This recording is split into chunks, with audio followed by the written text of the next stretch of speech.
My phone rang at the worst possible time as I was studying the project I was working on. I pulled it out of my pocket and didn't recognize the number. Fearing it was a telemarketer, I answered. It was worse. "Can I speak to Adam Green?" the officious voice asked. I assured her she was speaking to Adam Green. "Hold for Miss Taylor," the voice ordered. Instead, I hung up. Within a minute, I got another call. "Mr. Green, I'm sorry we were cut off. Please hold for Miss Taylor." Again, I hung up. The phone started ringing again. I answered with an exasperated tone. The caller explained how this scenario was supposed to work. I interrupted. "Please inform Miss Taylor that I have no inclination to talk to her today or any other day." I hung up and tried to focus on my work.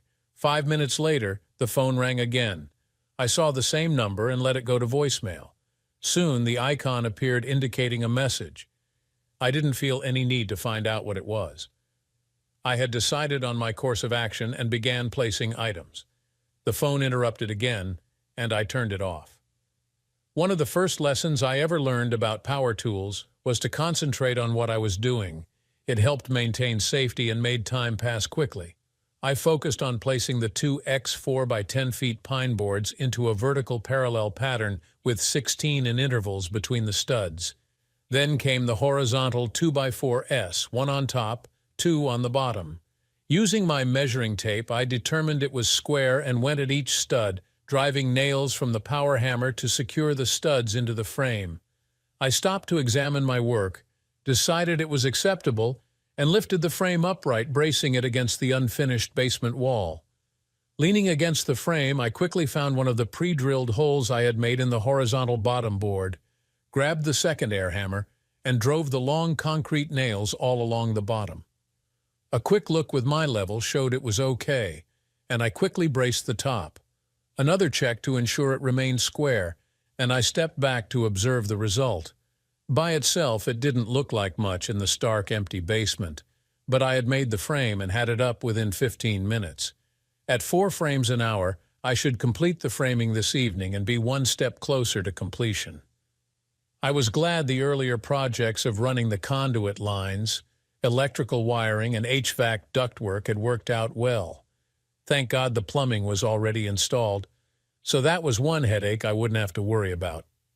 This evening I would finish the framing, Saturday put up the insulation and paneling, and Sunday lay down the wood parquet tiles. That would justify my weekend reward of a 6-pack of beer icing down in my cooler. Hard to believe that in a few short weeks I would check off the entire basement project. Hard to believe I now limited my drinking to a single 6-pack of beer per weekend, 2 beers a day after all daily tasks were completed. It hadn't been that long ago that a 6-pack was just a warm-up for some serious drinking. Thanks to Miss Taylor, or rather, Miss Amanda Taylor, my ex-wife. I shook my head at the animosity I felt for Amanda now. How could a woman I was so totally committed to and in love with turn out to be such a witch? I forced myself to focus back on my framing.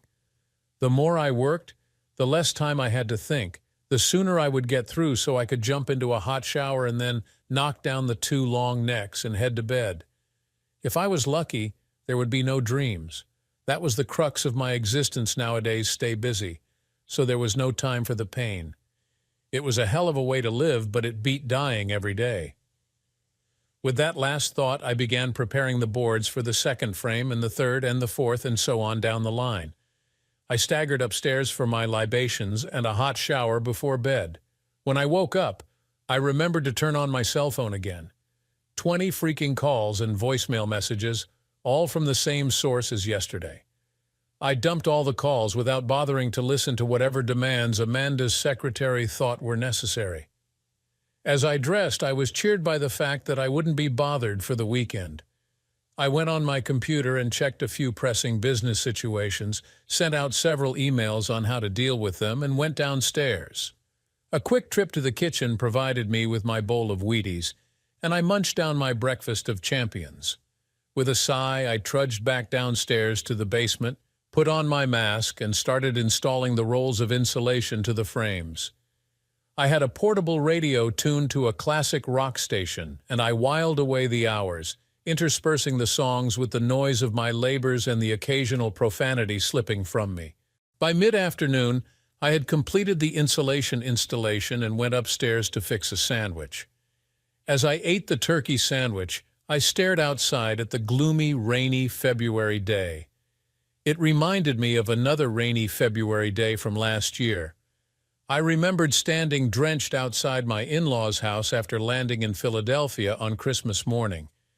It would be a surprise visit, as I certainly didn't get an invitation to attend from either my wife, children, or parents-in-law. When the door swung open, I saw the surprised look on my brother-in-law's face. Before he could come up with some lame excuse, I managed to walk by him into the happy bustle in the house. My 12-year-old son, Jake, looked down at the floor. Lily, my 15-year-old daughter, hurriedly excused herself from the room. My wife Amanda extracted herself from the lap of the stranger holding her so familiarly. Even in her shame, she sought to mitigate the damage by introducing me to Mark Roberts. The stranger arose out of the chair and held out his hand for me to shake. I just stood there and stared at him until he finally dropped his hand.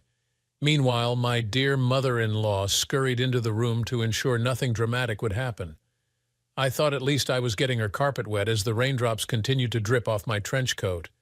"Why, Adam, we weren't expecting you." "When did you arrive?" the witch said. I ignored her as I tried to catch my wife's face, but she apparently found something very interesting on her mother's wall and wouldn't turn to face me. I went back to the front door, walked outside, pulled out my cell phone, and called a taxi service. With any luck, I could catch the cab that had dropped me off before he got too far away. No one from inside the house came out to persuade me to stay. I sighed as the painful memory came to an end. I went back down to the basement to begin installing the sheets of paneling. The job went by quickly as the sheets, while bulky, covered a large area. I used the paneling nails to drive into the studs with my claw hammer. Lucky for me, the paneling had cutouts for electrical wall outlets and heating and air vents, all fitting perfectly. Now I could use the heating unit, but I quickly worked up a sweat, so there wasn't much need for heat. I was pleased I had planned so carefully, as I only had a few boards and a couple of sheets of spare paneling left over. I carried them to the garage and stowed them away until I had a chance to get them into the workshop. I installed the electrical outlets and completed the wiring sequence for each one. Since I used traditional color coding, there was no way to mess up a ground wire to a hot wire. After hooking up the system to a circuit breaker in the breaker box, I determined that I had power to each new outlet and adequate circulation to the HVAC system. In the grand scheme of things, it wasn't a big deal, but I screwed in the outlet covers and duct covers. I then swept the floor several times with the shop vac to get it ready for the adhesive I would be applying in the morning. But now, a shower was calling for me. The hot water soothed my aching muscles, and I luxuriated in the steamy water. What a contrast to the bone-chilling cold I felt going back to Philadelphia International Airport that past Christmas. I was numbed physically and mentally as I negotiated a ticket back home. Damn the cost, I knew my marriage was dead. I just didn't know when the funeral would take place. I toweled off and decided to go to bed. Tomorrow would be another long and hopefully rewarding day. Almost immediately, I fell asleep. Sunday morning, I woke to the sound of a thunderstorm brewing outside. I slipped on my jeans, work boots, and a shirt and trudged downstairs. I only hoped we wouldn't lose power during the day. I turned the radio to a sports station to catch the game. I began to apply the adhesive liberally to the basement floor, smoothing it evenly throughout the entire surface area. I had considered making a custom oak parquet floor for the basement, but decided it would not be cost-efficient. So I had boxes of pre-made parquet tiles waiting by the stairs. I waited for the adhesive to set for its optimal time before starting to set the tiles down. I went back upstairs and mentally took notes on how to proceed for the next big project, sanding down the floors and staining and varnishing them in the most expedient manner. I made a list of the tools I would need to rent a floor sander, and a floor buffer were the two most important. The other tools, small sanders, pry bars, hammers, brushes, rollers, I already had in the workshop. I would have to be extra careful not to crack or break the vintage baseboards or moldings. I would also have to catalog each piece, so I would be able to fit each one to the room it belonged in. I went into the kitchen and brewed a pot of coffee. I looked around the improved kitchen I had finished a month ago. Bright fluorescent light lit up the entire kitchen area. The new state-of-the-art appliances sparkled. I sat in the breakfast nook adjacent to the new food preparation island I had built. The new Mexican glazed tiles added a colorful atmosphere to the island. All I had to do was knock out a non-load-bearing wall to a room that was previously a small servant dining area to vastly extend the entire kitchen. Even expanding the shelves and pantry still made the room too big. I finally built a brick pizza oven that set off the final touch to the kitchen. The thought of pizza brought to mind how I met Amanda, and I drifted off back in time. It was at a freshman mixer at a local pizza parlor at my university. I really didn't want to go, but my roommate insisted. I stood there nursing an illicit underage beer when I saw a tall brunette nearby. She was athletic-looking, with long, muscular legs and an amazing body, and she was being harassed by some drunken idiot. I couldn't hear what he said, but whatever it was earned him a slap across his face. Before he could react, I intervened and stood between them so he couldn't assault her. That didn't deter his rage as he tried to get to her. I managed to remain between them as he jostled me every way he could think of. Finally, the bouncers showed up and escorted the guy out. I turned around and stared right into the loveliest set of green eyes I think I've ever seen. She introduced herself as Amanda, and I told her I was Adam. We sat and talked for a while, then she excused herself, and I thought I would never see her again. A month later, I was walking across campus and I heard someone yelling at me. This crazed female, dressed in a raggedy outfit with Greek letters across the bib, ran up to me. "Hi, do you have a condom?" The stunned look on my face led her to explain that she was pledging a sorority and needed to get a condom from a student on campus to complete her last task before getting accepted. I could only nod and blush as I opened my wallet and handed her the one I had kept since I was in the 9th grade. She screamed in delight, grabbed it, and ran off to her sorority house. I just watched as that lovely body disappeared from view. Another month passed, and the campus prepared for homecoming. I was walking back to my dorm when this person started walking beside me. I looked and tried to recognize where I had seen this girl before. "Hi, are you ready to rescue me for the 3rd time?" I responded. "I beg your pardon?" She stopped, which forced me to stop, and she repeated, "Are you ready to rescue me for the 3rd time? You saved me at the pizza parlor and when I needed to pledge my sorority. Now I need you to save me again." Puzzled, I asked, "How am I supposed to rescue you?" She explained. "I'm supposed to go to homecoming with a guy from our brother fraternity, but the guy is a real jackass. The only way I can get out of going is to have a date with someone else." I sarcastically said, "Well, that works wonders for my ego. How could I refuse such a gracious offer?" I don't think she realized I was putting her on. She told me what sorority house she lived in and what time to be there. I walked off, wondering what the hell had just happened. I went back to my room and told my roommate what had transpired. He urged me to go on the date since otherwise I would just spend the evening like every other Saturday night studying. He reached into his desk drawer, pulled out a condom, and told me I might just get lucky. In fact, I did not get lucky. I did spend the entire day getting acquainted with Amanda as we both ignored our inept football team and conversed throughout the game. After we left the stadium, we decided to go to a small coffee house to continue our talk. We were so animated that before we knew it, they were closing the place down. We walked back to her house, and I stalled, trying to decide whether to try for a kiss.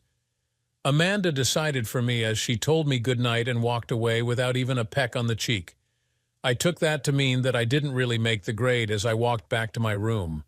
When I got in, my roommate was gone.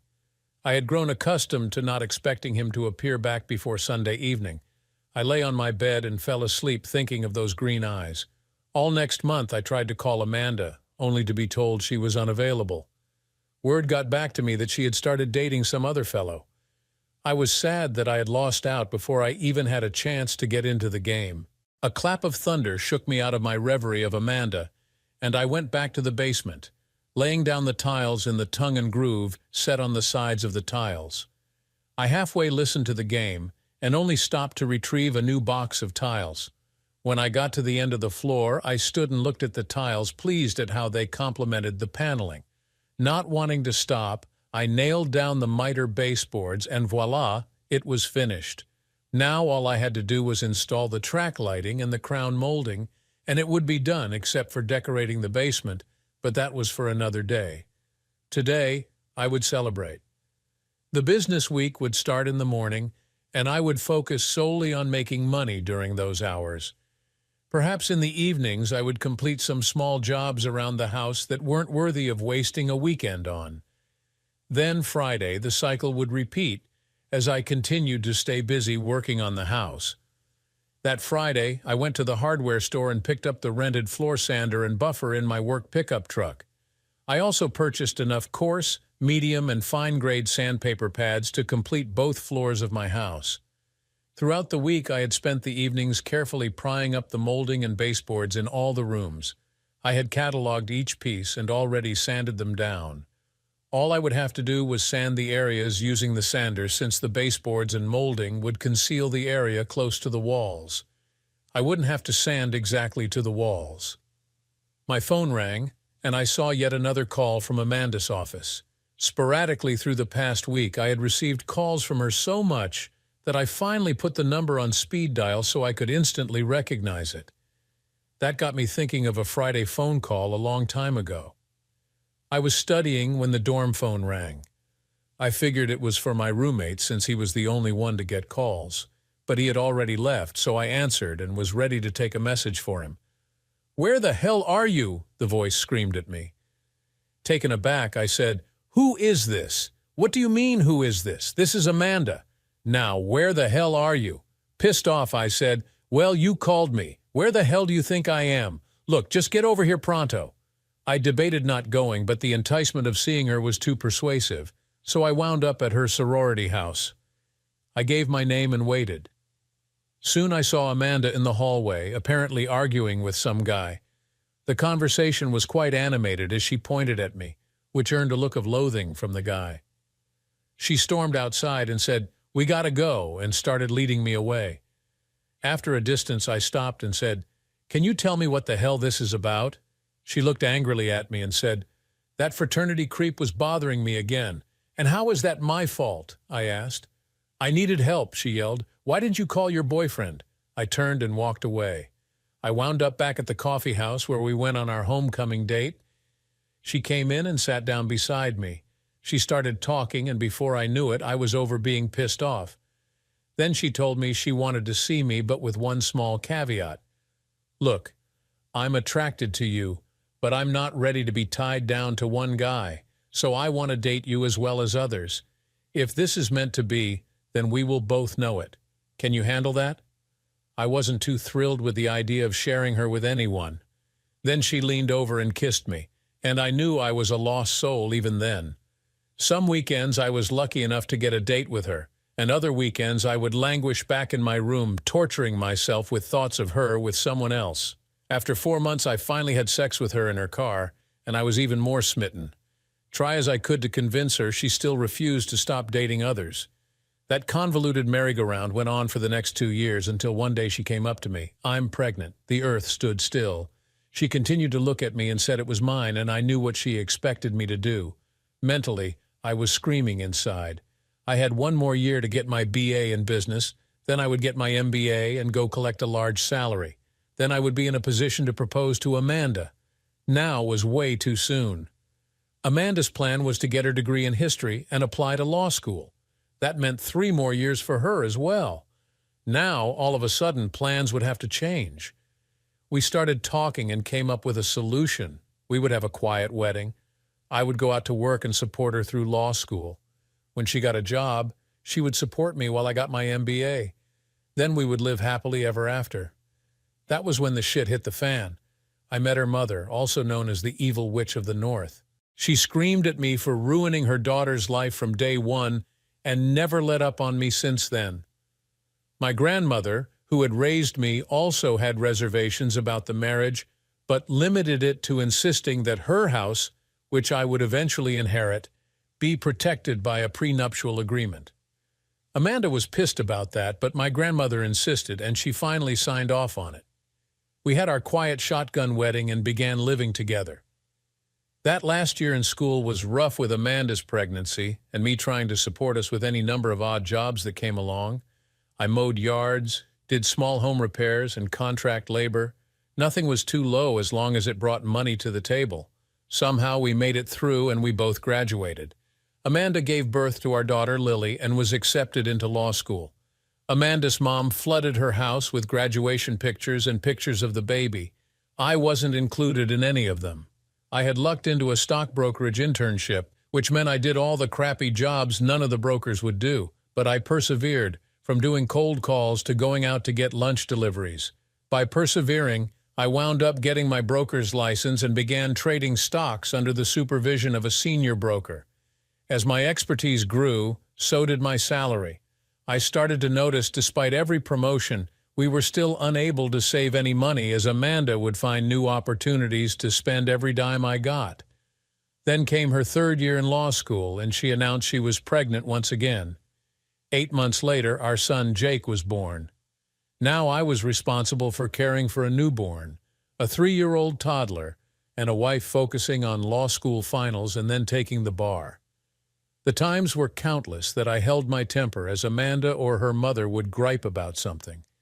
Still, I knew how important it was for Amanda to realize her dream, so I sucked it up and continued to try to be her support. She spent time with her study group. A couple of times I would briefly join them when they went to blow off steam at some bar. I would leave early so I could tend to the babies and allow Amanda some me time. My goals didn't match the approval of some of the testosterone-driven male study partners as they would ridicule me in front of Amanda. I was ready to beat the ever-loving crap out of them, but I knew that would impact negatively on Amanda, so I swallowed my pride and pretended I didn't hear or realize I was the butt of their jokes. Finally, the day arrived when finals were over, and my Amanda wound up being number 3 in her class. I felt pride as she marched across the stage at graduation while I held our children. She was glowing as she introduced me to countless classmates and then left me to attend a graduation party. She didn't come home until 10 the next morning, explaining that she had crashed at her friend's house after she had overdone it. I argued that she should have called me to pick her up, which led to much yelling, causing our children to start crying. I spent the next couple of hours calming them down, then decided to let it slide since the damage was already done. Why upset the children again? If I thought law school was intense, then studying for the bar was sheer hell. Amanda and her study partners ate, lived, and breathed the law 247 for 4 months preparing for the 3-day ordeal. Again, I did what I could to support her, from foot massages to going on midnight ice cream runs. Amanda came through in flying colors with the top grade on the bar exam. Amanda had no trouble landing a high-paying corporate job in Dallas, so we moved. I thought I would start my MBA at SMU. I was quickly informed that I would have to put that idea on hold. Amanda argued that we needed to start out with as much money as we could while she worked to make partner in her firm. She said if I could hold off till then, she would support me in getting my MBA. She convinced me it was necessary for us to have a 2-income family so we could start our nest egg. So I found a brokerage firm in Dallas and began working for them. I soon found out that Amanda subscribed to the Joseph Stalin philosophy that what was hers, and what was mine was negotiable. I was responsible for paying the rent, our cars, the household budget, our student loans, and every other expense under the sun. Amanda was responsible for Amanda. Every attempt I made to account for her salary resulted in a screaming fit from her. I never found out where her salary went. We stayed a decade in Dallas before corporate headquarters transferred Amanda to Seattle. I suggested we fix up my grandmother's house, which I did inherit after she died. Amanda refused, claiming the dilapidated house looked like the Addams family mansion. I explained that the Victorian mansion could easily be fixed to her satisfaction for the amount she wanted to spend. I think a lot of it was she still felt insulted by my grandmother's demand for a prenuptial. Instead, Amanda found a house with an expensive price tag and a repressive homeowners association. I begged her to reconsider, but she had her mind made up. Against my wishes, I found myself signing paperwork to purchase a house I didn't like in a neighborhood I didn't like, paying for a country club membership I didn't like. Once again, I changed jobs in a brokerage firm where I was the low man on the totem pole. I continued to scrape by, barely able to cover our expenses from month to month. The friction was causing stress in our marriage as she began to denigrate me in front of the children. The final straw was when the house started breaking down, and the homeowners association insisted on me making expensive repairs I couldn't cover. I dreaded going to Amanda, but I was on the razor's edge. My last job review stated I had reached my plateau in earning capacity. In other words, I was stuck in my job with no hope of advancement. I sat down with Amanda and once again tried to explain our precarious situation. I showed her my job review, even though it shamed me. Again, she sneered, declaring her mother had been right about me all along. I sat defeated at the table as she got up and left. The next day, she told me she had a solution. Her company needed someone to go to their Boston office and run it until further notice. The scuttlebutt was that whoever got the assignment was the favorite to be the next partner in the firm. She and the children would stay with her mom while I remained down here to clean up the mess I made. Even I could manage to do something right if I had a head start. I held back from unleashing on her. I was sad to see the children weren't overly upset with the notion of being separated from me. Mostly, they seemed excited about moving to Boston to be spoiled by their grandmother. For me, the departure at the airport broke my heart, but the three of them were eager to leave. I went back home and cried. The next day, I made an appointment with the Homeowners Association Board to discuss my plan to repair the house to their standards. They rejected my plan outright and placed a series of draconian terms I would be forced to comply with. I would have to sacrifice to make everything work. Even with the temporary relief from my family leaving, I was still just managing to tread water financially. I began with the simple jobs that didn't take much knowledge or skill and completed them first. Then I started on the more complex jobs. It seemed for every job I completed, two new ones erupted, and I began to despise the money pit I lived in. I could only occasionally get my family on the phone, and when I did, they would terminate the call as quickly as they could. I began to drink heavily. That was frowned upon at my office, but by this time I didn't give a damn. The months passed until the winter holidays got close. I called to ask Amanda to come home so I could be with my family. She told me that wasn't possible due to her work schedule. Then I suggested flying up there. She told me my priority was to fix the house, not spend money on a vacation. Besides, Amanda intimated that her family would be away for Christmas, so there was no need to come up. She handed the phone off to Lily, who told me the family was gathering at her grandmother's, and she was so excited to see her cousins. Then Jake got on the phone and told me his uncle was taking him to the Patriots game at Gillette Stadium on Christmas. Something wasn't adding up, and I finally had my fill of the situation. I decided I would go to Boston. I certainly found the answers to questions I never thought of before, such as how easily I was replaced.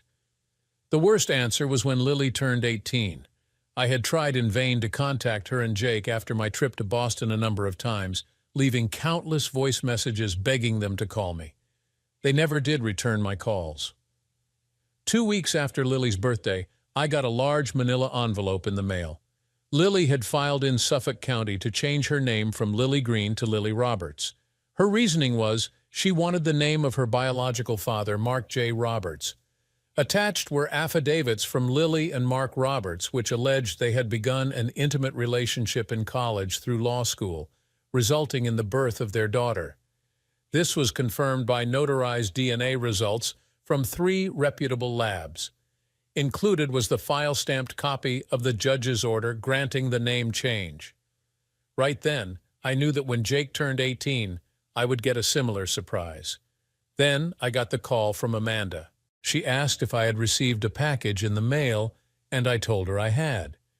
She explained that copy was supposed to go to her mother, but due to a secretary's mistake, it had been addressed to me. She assured me that the secretary had been terminated for making the mistake. No, Amanda, I'm the one who's been making mistakes.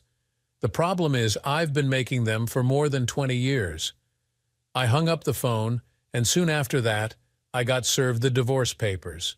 Despite her having the higher-paying job, she insisted I wasn't entitled to an equitable division of the marital assets. What was hers, and what was mine, except for that money pit called the house. Even though she never paid a penny on the house, she expected to get 50 of that asset when it was sold. In other words, I would be out $200,000. I wonder how she reacted when she immediately received back the draconian property settlement agreement with my signature attached with no protest. I took time to refocus on the floors and realized I went on autopilot. The floors were sanded and buffed, ready for staining and varnishing. I was proud of the progress. Tomorrow would see the stain job completed, and midweek I would start adding several coats of varnish to protect the stain. The stain I selected would look good against the different hues of pastel I painted the various rooms. I twisted off the cap of the first long neck of the day and wandered around all the rooms, discovering minor things that still needed to be addressed, but all were simple and could be done easily. What I needed was another big project to take up time. I continued to look around, weighing options. I found myself out on the master bedroom balcony, looking at the sprawling backyard. Suddenly it came to me, a large swimming pool with an adjoining hot tub, perhaps a pool house. I smiled at the research I would have to do and what permits I would need. With any luck, the backyard project would take the entire summer. I visualized different sizes and styles of pools and guessed at the prospective costs. Soon, I started hearing the sound of a tortured motor and people yelling. Since they weren't visible from the back, I went to a bedroom facing the front street. I looked down to see a large U-Haul rental truck with a trailer attached, trying to back into the driveway of the house next door. The driver had the trailer jackknifed into the rain-soaked yard and was just spinning the wheels deeper into the lawn. I hurried outside and tapped on the driver's window, startling her. She turned and looked at me in surprise, even as harried as she was, dealing with two young children in the passenger seat yelling. She was a knockdown, gorgeous blonde and crying. I asked if she needed help, and the look of relief warmed my heart as she tearfully nodded. I opened the door and gave her my umbrella. She scurried over to the passenger door, unbuckled the children, and led them to the cover of the front porch. I got into the driver's seat, straightened out the wheels, and put it into low gear. I eased on the gas pedal so the rear wheels wouldn't spin and slowly inched forward to get out of the rut she had dug. To do that, I had to tear up more of her front yard, but it was the easiest solution. Soon I had the truck and trailer back on the street, ready for another attempt. Most people have never had to drive a vehicle hauling a trailer. The secret to reversing with a trailer is you have to turn opposite the way you would normally reverse. Slowly, I negotiated the trailer up the drive until both the trailer and truck were in the driveway, ready to be unloaded. I turned off the vehicle and ran hunched over from the rain to the porch. The kids were applauding, and a big grin was now on the blonde angel. I decided right then that I enjoyed her more grinning than crying. Here are the keys. I handed them over to her. Thank you so much for helping us. I don't know what I was going to do. Damn, she even had the sweetest southern drawl possible. Always glad to help out a neighbor. I'm Adam Green. I assume you are my new neighbors? Oh, forgive my rudeness. I'm Sarah Foster, and these two monsters are Mike and Emily. The description brought on a stream of protest from the children as they clutched their mother, trying to make her stop. I grinned at the shenanigans as the crisis passed and all could relax. I told her, I hope you have help coming to unload because I can tell the truck and trailer are weighed down. A look of sadness crossed her face. No, I had help loading, but it's just the three of us unloading here. Let me help, and if it gets too bad, I can call some people over. I was rewarded with another look of gratitude as she thanked me. I suggested I would do what unloading I could by myself, and then we would figure things out. The three disappeared into their house, and cries of disappointment erupted from inside. I went into the dimly lit front room. Sarah was upset as she told me the power was supposed to be on. I told her to hold on and went outside to call a buddy that worked for the power company.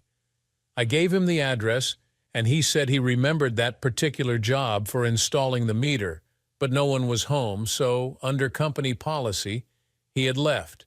He was scheduled to return Monday afternoon to try again. Well, they're here now, and it's a lady with 2 small kids. You owe me some favors, so get over here, install the meter, and then get creative with the paperwork. He agreed to come out, and I hung up. I went back and told Sarah the power would be on soon. She thanked me, and again the kids burst into applause. With that, I unlocked the trailer and began hauling boxes into the front room. Sarah helped carry smaller, lighter boxes while the children watched from the porch. They were so cute as they argued over who would get to sleep in their room first. Sarah gave me a sardonic grin as she noticed me observing the children. I reminded her to leave the heavy boxes to me. I took a large box from her and carried it inside. Just as we finished unloading the trailer, my friend Joe drove up in his company utility truck. In a few minutes, lights came on throughout the house. This energized the kids, and they began running from room to room, exploring. Joe went back to his truck to get the paperwork for Sarah to sign. "So, Adam, you got everything unloaded?" Joe asked. I replied, "Joe, we're still working on the trailer and haven't started on the truck yet." Without saying anything else, Joe walked to the trailer, picked up a box, and started carrying it inside. That gave me the idea to make several calls. I told Sarah and Joe to take a break. We sat there getting acquainted. Sarah told us she was an elementary school teacher. Before I could ask how she could afford a house in the neighborhood, the cavalry arrived. Friends with wives and kids started arriving, bringing pizzas, beer for the adults, and soda for the kids. Most importantly, they brought strongbacks. A whirlwind of activity ensued as the truck got unloaded. My friends' wives were given a tour of the house. An army of kids chased each other throughout, and decorating strategy was discussed nonstop. Boxes were opened and contents taken to the proper rooms. Furniture was unloaded and bedroom sets assembled in the proper rooms. The living room was decorated, signaling the end of the truck unloading. Then it was a matter of just relaxing and visiting with friends. I was impressed how easily Sarah adapted to hosting an impromptu party with people she had just met. I realized her warm manners were quickly making her friends as phone numbers were shared and lunch dates were made among the women. Joe leaned toward me, nudged me with his beer bottle, and whispered, "You know the common denominator between all these ladies is you. Get ready for your ears to be burning." I laughed and told him about my idea for a pool. We started throwing out ideas, and more guys chimed in with opinions. There I was with the guys talking and Sarah talking to the girls. Every now and then, we would steal a glance at each other and smile. Slowly, the party broke up and all the guests left. Sarah allowed me to carry the slumbering kids upstairs to their beds. She tucked them in and kissed her sleeping angels goodnight. Wordlessly, we went downstairs and outside to sit on the front steps. I offered her a beer, and she shook her head no. So I twisted the cap off the icy long neck and took a deep swallow. We continued just to sit, relaxing. "Adam, you are my hero. Thank you so much for all you've done for us." "Sarah, I'm just being neighborly. There's no need to thank me." "Nonsense," she insisted. "If it wasn't for you, I'd still be stuck in my front yard with 2 crying kids and no power. I owe you big time, mister." I laughed and said, "Wait till you get to know me." I took another swig. "Speaking of the truck, what are you going to do with it?" An anguished look appeared on Sarah's face as she related the horror story of driving cross-country in the truck. She had countless irate drivers honk at her when she was forced to stop for gas, food, or potty breaks. Her unfamiliarity with driving a truck caused traffic jams at gas stations, fast food places, and motels. Usually she suffered humiliations and profanities hurled at her until she somehow solved her dilemma. "And now I have to return the truck cross-country," she cried, explaining the U-Haul store insisted she return it to their location. I placed my hand on her shoulder and reassured her, "Sarah, I'll take care of returning the truck." She looked at me in shock. "Adam, I can't let you do that." "Sarah, you can't subject your kids to another trip like that. I can take care of this. Don't worry about the truck." It's not like I'm going to steal it, and you know where I live." She argued for another couple of hours until my logic finally won out. She gave me all the rental papers and asked when I would leave. I told her around 9:00 a.m. She said if I was leaving that early, maybe we ought to call it a night. As we stood up, she gave me an impulsive hug and kissed me on the cheek. Good night.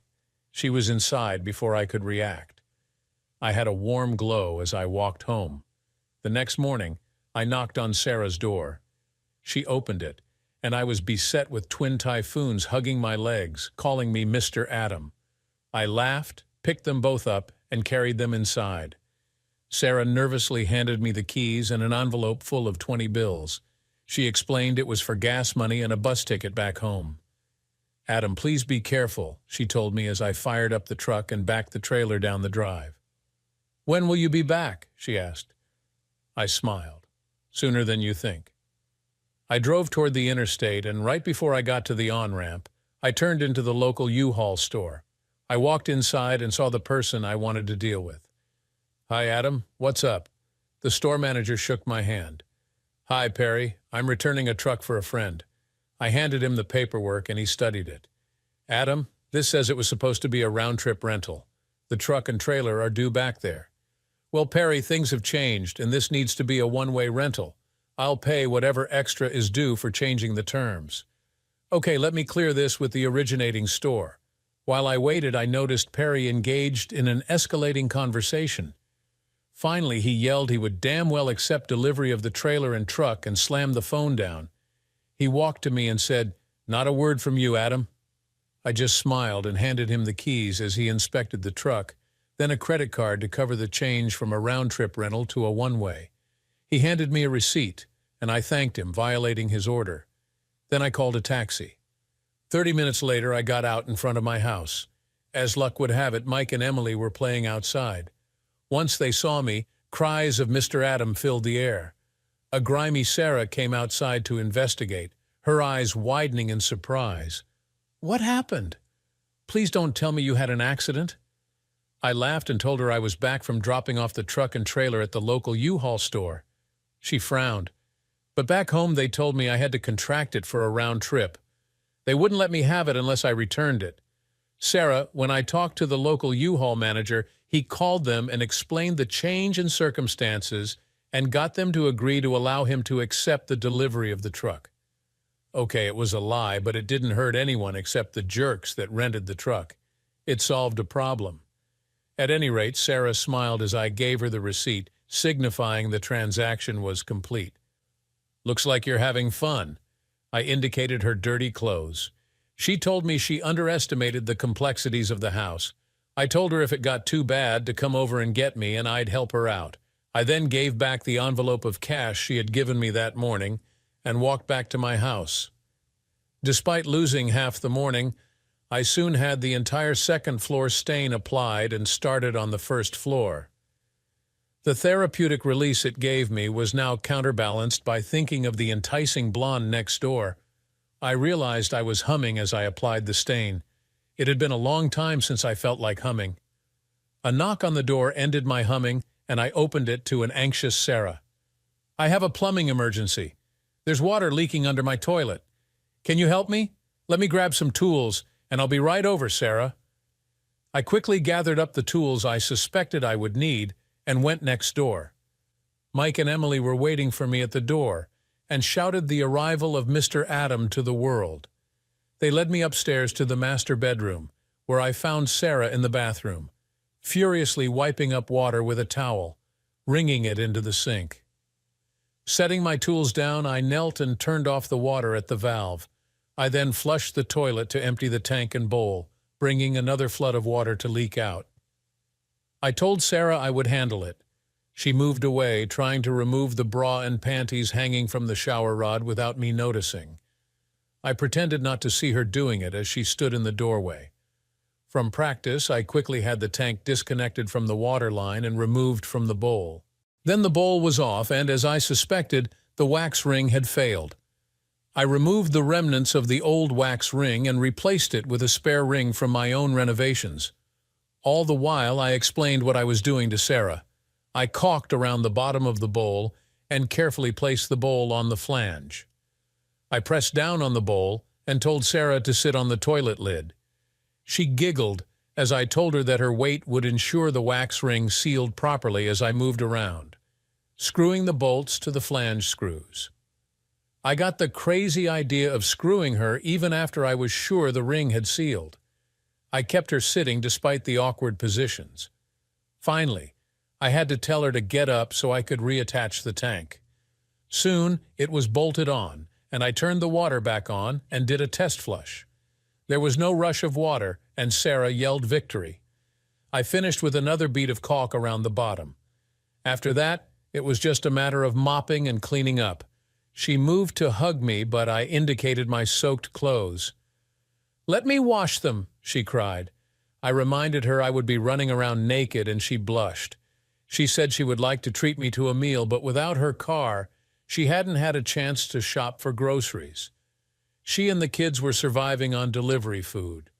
I told her if she liked, I would go home, shower, and take them out for supper. She was concerned they were imposing on me too much. I told her not to think that, and I would be there at 6:00 p.m. at 6:00 p.m. I pulled into their garage, and they came out. Sarah expressed surprise that I had bought 2 booster seats for Mike and Emily. We got the kids situated, and I took them to a nice Italian restaurant. I continued to get acquainted with my new neighbors as Mike and Emily took turns telling me things. Sarah just sat and smiled as her 2 darlings ingrained themselves into my heart. A couple of times they divulged personal information, causing Sarah to blush and quickly steer the conversation in another direction. After the meal, I took them for ice cream at a place with a children's play area. We watched as they played. The sheer look of love on Sarah's face as she watched her children was the look artists have tried to capture since the dawn of civilization. She noticed my staring at her and diverted her attention back to me. "So you like me, Sarah Foster?" I teased. She immediately blushed. My God, I wanted to sink into the earth when Mike blurted that out. From that point, our conversation segued into various topics, including why Sarah didn't have her car. She explained her brother, an engineer, would be returning from duty overseas and driving her car to them. Until then, they would be renting a car starting tomorrow. "Nonsense, just borrow mine," I said. "I rarely drive it anyway, since I'm usually in my truck." Again, we argued until I convinced her borrowing my car was the cheapest and easiest solution. When we started home, the kids drifted to sleep almost immediately, worn out from their exertions. On the way, I pointed out the various controls and features of the car to Sarah as she quietly took it all in. I parked in her driveway and gathered Mike in my arms as Sarah unlocked the house. I put him on the bed and Sarah tucked him in. I went and got Emily and Sarah was waiting. I put her to bed and once again she fussed over her. I realized I missed that part of raising a family. The sadness must have been showing because Sarah had a worried look as she looked at me. I tried to assure her I was okay, but I think she knew differently.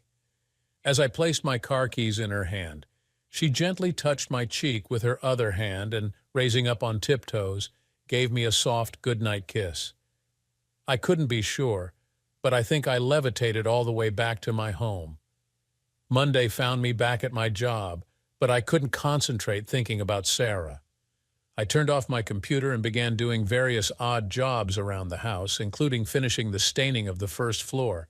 So in that way it was a good day as the number of house projects continued to dwindle.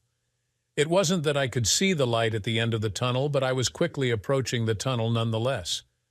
I heard voices calling for Mr. Adam before the knock on the door. I grinned as I opened the door. "Mr. Adam, come eat with us," the kids chimed as Sarah invited me to their first home-cooked meal. I asked for 15 minutes for a quick shower, and she said they would be waiting. When I arrived, the dining room table was filled with fried chicken, southern fried potatoes, biscuits and gravy, corn, and black-eyed peas. The scent of a warm apple pie also announced its presence. Both kids argued they wanted to sit by me, and Sarah said the only way to solve that was for me to sit at the head of the table. The kids sat on either side of me, and Sarah sat opposite. The kids said grace, and then we all buried ourselves in the meal. I stuffed myself with the fabulous food and groaned as a slice of apple pie a la mode appeared for me. Somehow I finished every delicious morsel. Then I was drafted to play various children's games for the rest of the evening. 9:00 p.m. came, and the children trudged off to bed with Sarah following. Halfway up, she stopped and invited me upstairs.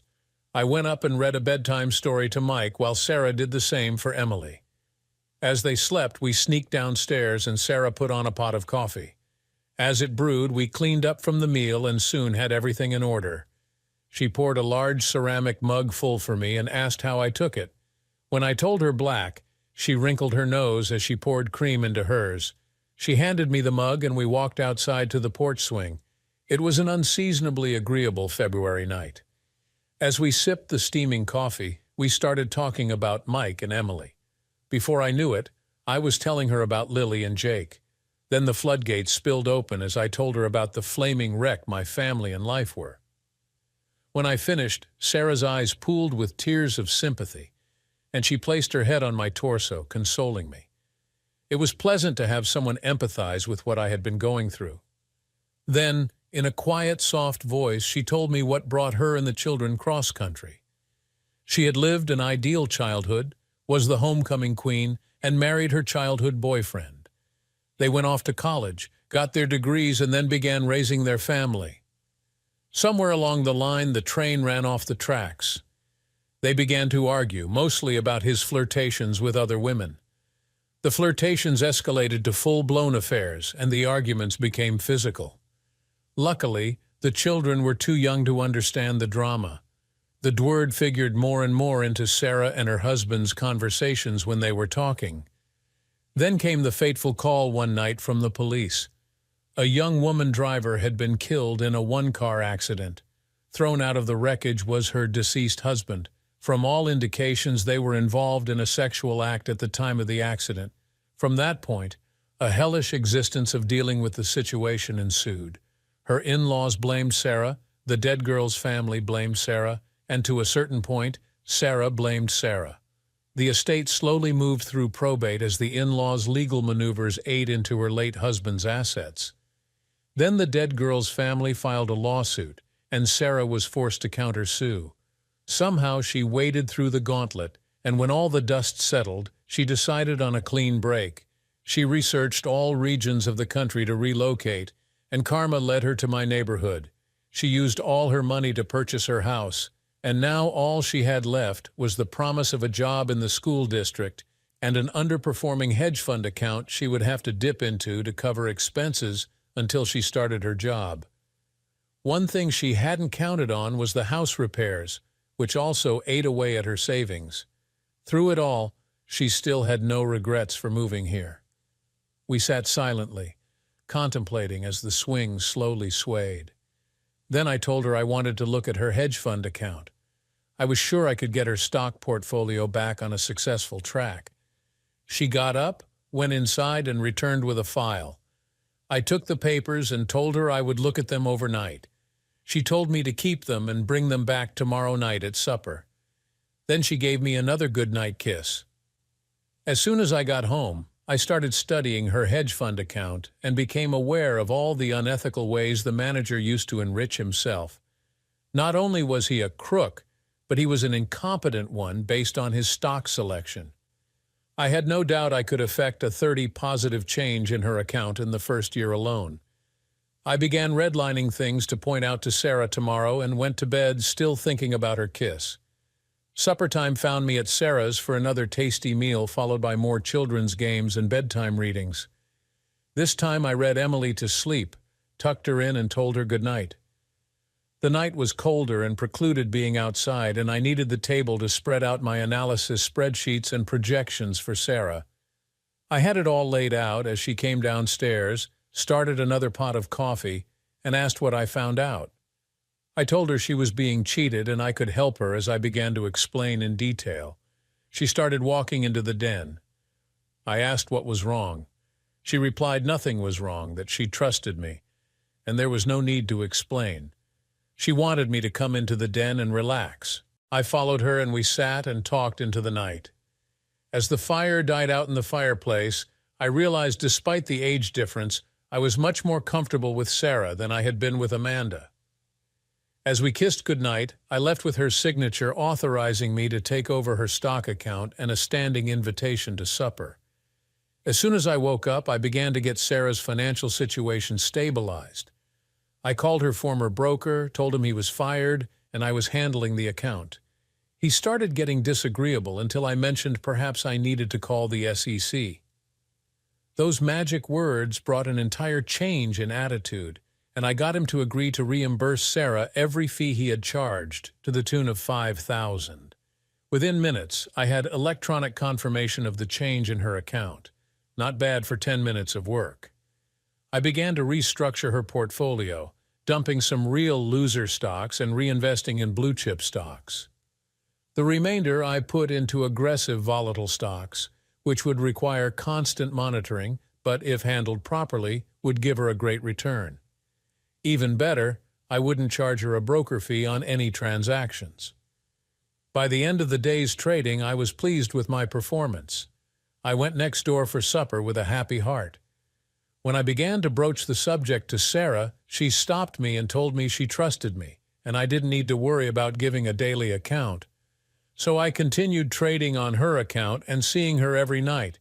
Weekends were spent showing her and the kids around the city instead of home projects. Well, that wasn't entirely correct. I was helping Sarah at her house. Her house was in the same state of disrepair as mine had been, so my expertise came in handy. We would discuss a problem, I would offer solutions, and Sarah would decide. Sarah also decided the pace of our relationship. Our goodnight kiss soon became makeout sessions once the kids were asleep. She only allowed me to get to second base because she felt uncomfortable doing anything while the kids were upstairs. Just holding that wonderful body next to mine was enough, even if I went home every night with blue balls. Then Sarah's brother Ray and his family arrived with her car. We grilled steaks as he and I got acquainted. I could tell Sarah would be asking him what he thought of me, and I wanted it to be an honest opinion. So I didn't try any pretense. Ray, I'm just going to put this out there for you. I'm in love with Sarah, and I intend to marry her whenever she's ready. She's been through enough crap in her life, and I want to make sure she never has to go through that again. Ray shook my hand and thanked me for my honesty. I'm glad you were up front with me. She's been so happy since she moved here and met you. I think that would be a good thing for all of you. With that seal of approval, I felt like a great weight had been lifted from my shoulders. Soon I would be helping Sarah pack and head out for the trip back. She made a special effort to let me know she trusted me, leaving me with a lingering kiss and sweet caresses. I wanted to take her right there, but knew she would feel uncomfortable. When Sarah got back, she thanked me for helping out, and Ray had given her his seal of approval. The following weekend, Sarah took the kids to her parents for a visit. That meant I had the entire weekend to myself, and I started back on my house projects. I sanded, stained, and varnished the basement stairs, then sanded, stained, and varnished the balcony railing and banisters in the master bedroom. Finally, I hung the crown molding and track lighting in the basement. The next big job would be to replace the windows on the first floor with more energy-efficient ones. I already got the energy company to give me a rebate to help cover the costs. As I was deep into my research, the doorbell rang. I opened the door to find two large men dressed in black suits holding badges. "Are you Adam Green?" "Yes, I'm Adam Green. We're with the SEC. We need to talk with you." I was taken aback. Then I saw the business card of Sarah's former hedge fund manager they were holding. "Oh, hell, come on in." For the next 2 hours, the two grilled me and reviewed all my correspondence and transactions with the hedge fund. After everything was said and done, they apologized for the intrusion and told me to call if I ever got any more unusual solicitations. Oh, hell yes, I'll call if I get any. Sarah called to tell me she had gotten back and wanted to see me. I went over to her house and hugged her and the kids. We had supper, and Sarah sent the kids to bed early. We went to the den and sat on the sofa. She began telling me about her visit and how everyone there liked me. Then she asked if anything had happened to me. I told her the SEC had visited me, and she turned pale. I related everything that had happened. Sarah, you need to tell me the whole story about your hedge fund manager and why the SEC is investigating him. She tearfully told me everything and kept apologizing. I held her and kissed her as she shook, telling her it wasn't her fault. But we both realized she needed to find another broker to handle her investments, as my past association with her former broker would raise red flags with the SEC. The kids were sad to see me leave the next morning. As I kissed Sarah goodbye, I promised we would have the best Christmas ever. As I walked home, I realized I would have to start work on my grandmother's mansion. Thanks for watching. How do you think Adam should handle his renewed relationship with his children and his growing bond with Sarah?